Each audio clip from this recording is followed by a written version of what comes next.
excited to be here for our fourth day of our postural awareness clinic. For those of you who don't know me, my name is Shelly Thomas. I moderate this intrepid equestrian group. And I'm a physical therapist and rider, and I'm really on a mission to help you be a better athlete on your horse. I like to say that in my business, Intrepid Wellness, I help horses and riders be better athletes, and helping you understand your posture and why it impacts your horse and what you can do about it is definitely falls in the scope of helping you be a better athlete. So that's what this week's been about, is giving you some exercises to bring about some postural awareness that you need to have in order to figure out if there's an issue you need to work on. So I wanted to just come in here in our last day of this 4-day clinic and just kind of give you my thoughts on posture and why it matters, and how we can affect it and improve it and help out our horses. So here goes. I'm sorry I'm coming at everybody so early. I know this is not the best time for Facebook Live. If you're on my time zone, I'm sitting near Boise, Idaho, and so I'm a mountain time in the United States. You know, it's really early. If you're ahead of me on like Central or Eastern time in the US, it's like perfect time to be getting ready for work, commuting, that kind of stuff. My schedule was just really packed today, so this was the option that we had. And then of course we have some people in this group who are not from the United States on all different time zones, and so I just know the replay is available for you all. Okay guys, let's talk about symmetry, or actually more appropriately, let's talk about asymmetry. And so when we talk about like rider symmetry or asymmetry, really why does it matter, right? Like, is it really that big a deal? And there's been definitely I don't know how the pendulum swings. Like, I feel like a few years back everybody was wanting this perfect symmetry on their horse. Then I feel like recently there's been like some chatter of really asymmetry doesn't matter. Like, we should just let that go and not hold that as the holy grail. And like most things, I would tell you to swing that pendulum back to the middle and let's find like a moderate ground to have this conversation on. We are all asymmetrical at times. I did a quick Facebook Live in the beginning of this clinic and talked about this, and I'm just going to repeat that a little bit. But we are all asymmetrical at times. It's not realistic to think we're going to get on our horse and we are going to be this perfectly balanced person that never deviates from that. And part of the reason we deviate is because we are moving our body in relationship to the horse's body and the forces that are coming at us. And we sometimes have to be asymmetrical to stay on the horse, right? So like if a horse spooks, like imagine a horse spooks and they go like flying off to the right of the arena. When they do that, there's a moment that force pushes you like the opposite of them, and you end up over off to the side. And then, so in that moment in time, you're asymmetrical, right? You didn't do it on purpose. That developed because of the load that suddenly came across your body. Now you need to correct yourself or else you're going to fall off. And so your muscles, like automatically between your muscular system, and we have a balance system inside our inner ear, like all of that automatically, it works to try to right you up against gravity. Our body really has some nice hardwiring systems that want us to be upright against gravity. So when you start to tip like this, because the horse is moving you, your body kicks in, and oftentimes then you swing the other way, right? And you end up too far the other way, and then you, boom, come back to the middle. And so, hi Sharon. Oh, you're in Wellington. Oh, I would love to be there with you. That'd be so fun. Okay, so you swing back up, and then maybe you come back on that symmetrical bar again, right? So it's okay I think that some symmetry, rider symmetry, is a holy grail that we all should strive for. But it's okay at times to be asymmetrical, right? It's also sometimes we can use our weight on top of the horse as a training tool, right? If I'm trying to teach my horse how to, maybe I'm teaching a horse how to do a shoulder in or a leg yield or something, for a brief moment in time, maybe I very purposely like massively weight one seat bone more than the other. I am asymmetrical at that moment.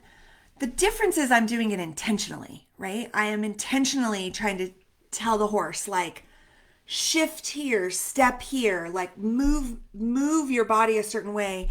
And I'm using my load, my weight load, as a cue for them. Then the key is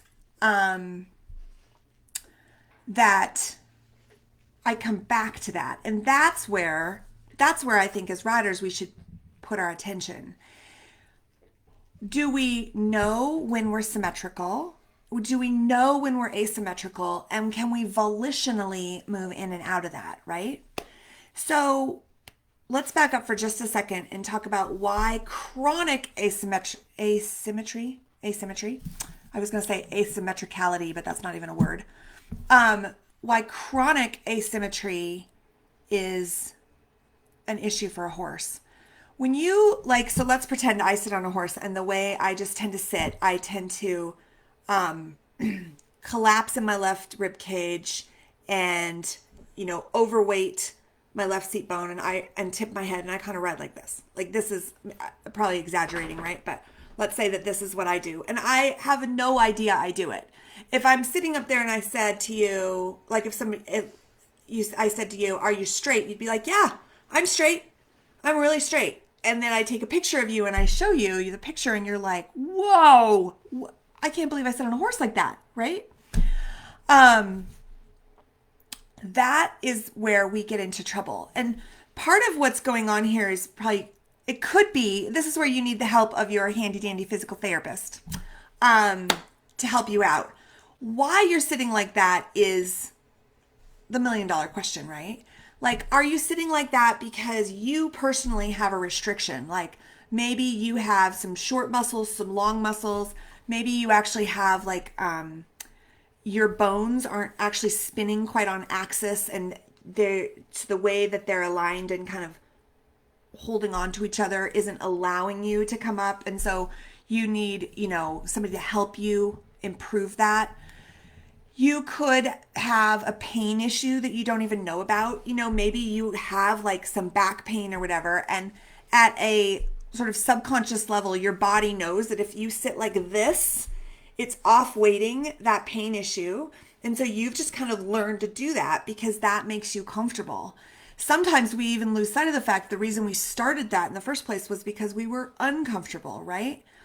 I think sometimes we sit certain ways because we've had, it's like a mental response to maybe some trauma. Like we've had a bad fall on a horse, or I don't know, it's just something like that. And so the way we sit is actually a reflection of our confidence and our,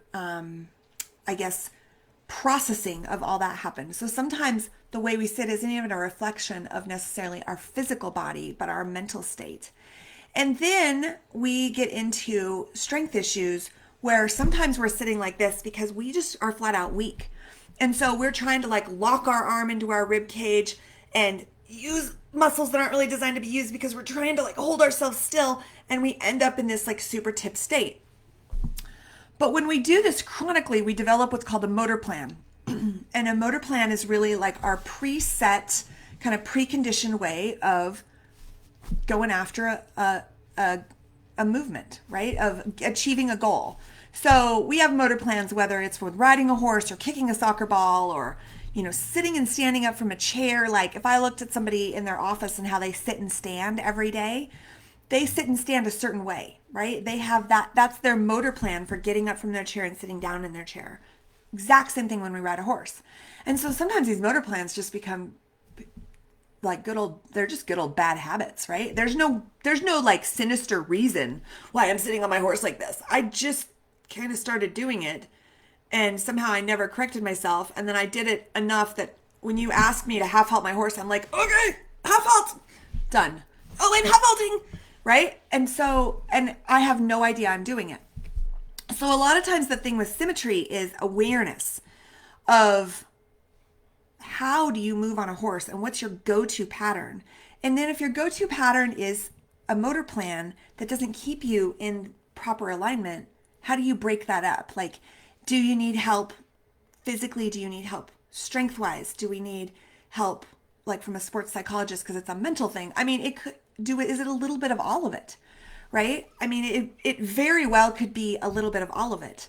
And so you have to kind of tease that out. But the thing about asymmetry, chronic asymmetry, when a horse consistently has to carry an imbalanced load, is it makes them unbalanced. It really impacts their confidence. And then it impacts their comfort, right? So they get decreased balance, decreased confidence, and decreased comfort, which that is really a recipe for setting a horse up to not succeed at their job. And the thing about asymmetry, chronic asymmetry on a horse, is it does the same thing for you. It kind of at a subconscious level makes you have worse balance, decreased confidence, decreased comfort, and decreased effectiveness. So now when you put your leg on to ask your horse to say go forward and jump a fence, or leg yield across the arena, or do a quick turn on a trail ride, or whatever it is you're doing with your horse, you're not sure you can get the job done. That impacts your timing. And so now your aids are like a split second slow because you had that moment of doubt in your mind of like, oh, I hope I can do this. Well, now you probably really are a little bit in trouble, right? You are a second late. And so now it snowballs on itself. And a lot of times I see that I'm going to use the word blame. We blame the horse for these issues when really we need to turn the spotlight on ourselves, right? We like a lot of times think it's a training issue. And with horses, we get out the gadgets and the gadgets. We, put them in draw reins, or we lunge them in all this stuff to kind of like break up their body and get them to bend. We get out the, bigger spurs, or maybe a little longer whip, or we take more riding lessons, or we, think it's our tack and we change all of our tack and all this kind of stuff. And we put the horse in training, like we add an extra session. I mean, we just do all this stuff because we can't figure out why this horse isn't more confident, isn't quicker off the aids, isn't more balanced. And so we spend a lot of time on the horse. And the thing is the horse very often is reacting to you. And it's impossible for the horse to not react to you. Like if I put a backpack on your back, right, and I put a load in that backpack, it is impossible for your body to not react to that. If I put sensors on your muscles, right, and that backpack is like pulling you backwards, I guarantee you the muscles on the front of your body are firing harder to move you forwards because we are hardwired to be upright against gravity. Horses are the same way. They don't want to fall over, right? They need to keep a leg in each corner and stay balanced. And so if you're up there like leaning off to the side, they have to counterbalance you. They literally can't not do that. And so just be aware of the impact symmetry has on a horse. And when you're trying to figure out why they're having confidence or balance issues, or like they're having trouble being athletic enough to get the job at hand, make sure you put yourself in the equation. One of the people watching on our Facebook Live, her name is Sharon. She's a physical therapist and actually does I think the gold standard of work, right? And this is similar to the work that I do too, of when you do a biomechanical evaluation, you're looking at the horse and you're looking at the rider. And because it's not that horses can't have things wrong with them. They absolutely can have things wrong with them. A lot happens in a day with a horse that we don't see. They roll and they maybe get cast in their stall for a second. They slip in the mud. They're just like us. Like they can have the same kind of movement and muscle problems that we do. And so sometimes our asymmetry is we're reacting to the horse, and sometimes they're reacting to us. And then in truth, it's probably like a combination of the two. But finding somebody like Sharon or like myself who can look at you and look at your horse and help sort out what's the driver of your training issues, what's the driver of helping the horse become more athletic, and is incredibly, incredibly helpful, right? And then, of course, the other piece we have in there is the saddle. Like, so horse, rider, saddle are all pieces that have to intersect. And if any of them are off kilter, then the whole system is disrupted, right? As a rider, like if your saddle doesn't fit you or fit your horse, it's going to impact your symmetry on your horse because it impacts how you sit. Like a saddle can really force your plumb lines to be altered really subtly, but it just takes a tiny little shift when you're trying to keep it balanced and in the middle of your horse. The horse then reacts to that. I mean, the whole thing's a domino. So you really have to put those three things together to create a good picture of how you go about fixing symmetry, right? It's not necessarily as simple as just like go to the gym and do exercises. Now, that being said, I will say that when I think about with all the riders I've worked on who have symmetry and like motor planning, motor sequencing, motor timing issues where they're firing muscles in the wrong order at the wrong time, most of the time where we start with those riders is off the horse. There's a tremendous amount of work you can do off the horse, like in your home gym, with your physical therapist, that kind of thing, that will flow over and be on your horse. Like just a couple days ago, I had a session with one of my online clients where we did all this work on correct core activation and pelvic floor awareness, and kind of engaging that first before she moved her body, like being very specific about her movement patterns. And that was all in her living room. And then the next day she rode her horse and she messaged me and she was like, I cannot believe how that flowed over. And I felt so like confident and able to get like deeper in the saddle because I fired those muscles that way. And that was just from one session, right? So a lot of times it's just like you have to take that awareness and then move it into the athletic endeavor you do on your horse. So I really think like a significant amount of our training needs to start off the horse. The horse introduces like a whole variable of movement where now not only do you have to focus on yourself, but you have to react to them. And so that's a really more advanced thing. Sometimes you've got to like take yourself down, lying on the floor, right? So you don't even have to deal with gravity. And we just start there and then start to like logically progress your posture where now you're sitting up, now you're standing up, now you're on something, a dynamic, like unstable surface, like a piece of foam or a wobble board or something. And anyway, you progress it and then you get on the horse. And now you have like this moving platform underneath you and all these forces. And then we see if we can hold it. I know that sounds like it can take a long time. It can actually be quite fast, but just helping the brain go through that progression, like find somebody to help you with that is tremendously helpful.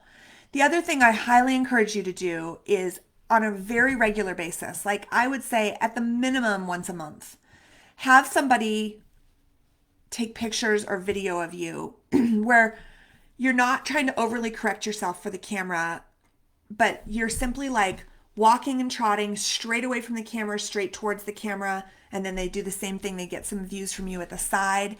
And you just simply, like, say once a month, have a time where you analyze yourself. And what's cool about that is over time, you could put up the video and photo you took a month prior. You can start to compare yourself. And you can be like, do I see any bad habits developing, right? And I think this is important even if you take regular riding lessons, because I know for all of us, the horses and people I see regularly, sometimes my eye gets a little fatigued. Like it gets a little tired in the sense that it's not fresh anymore. And I miss some things because that's just how they move. I'm so used to it, right? And then maybe they go away for a while and come back and I'm like, whoa, has your hip always been that way? And then I'll go back and look and it's like, yeah, I was just so used to your movement pattern. So sometimes having that like fresh eye is super helpful. And so if you get in the habit of regularly photographing or videoing yourself and then taking a moment to compare those, you will sometimes see those changes. And maybe you don't know why. You might have to seek help to figure out why it's changing, but you can be like, ooh, I'm really dropping my right shoulder, right? And then sometimes you can be like, I've had this huge project at work. I've been doing so much extra computer work. I'm in so much neck pain because I've just been on my keyboard, handling my mouse, all that kind of thing. I really need to go get a massage.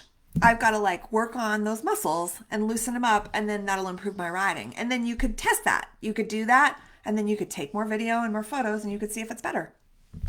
You can buy those jackets that have the lines on them. You also can make one yourself, like just get a nice form-fitting jacket and take the narrow duct tape, bright colored so it shows up, and put strips on it down the spine area and like across the chest, across the waist, so you can see if you're straight or crooked. But giving yourself some sort of visual to work off of is super helpful. So you can buy those jackets. I'll put a link underneath this video if you're interested, but you also can make one yourself. When you take your videos or your pictures, do not wear like really busy clothing. Sometimes people will show up for like me to do an evaluation and they've got on these like wild striped things or like all this floral pattern. And sometimes I'm just like, whoa, my eyeballs are so confused by the pattern I'm looking at. Like it's hard for me to see the lines on your body. So wear something solid colored and then add some strategic lines if you feel like you need it. Otherwise, just take pictures of yourself, but in something solid colored. So you can like look at the distance from, how much distance you have from this ear to this shoulder compared to this ear to this shoulder. Bottom rib to top of your pelvis. Is your spine like relatively straight compared to the horse's spine? Like, are your legs the same length? Do you feel like one knee is closed against the horse, but the other knee is open? Like you can just start to look at some of those basic things. And if you say, I see differences on the side of my body, I don't know why, then that's your cue to seek some help, right? Or I see differences this month that weren't there last month. What's happened? Oh, I got a new saddle. Oh, maybe this isn't working very well for me. Like so on and so forth, right? And so that's one of the best things you can do for your horse is just be consistently evaluating your posture, because just because we're symmetrical last week doesn't mean we're going to hold on to that symmetry this week. Stuff happens. Like my rider group sometimes that struggles the most with symmetry is actually my new mom group, right?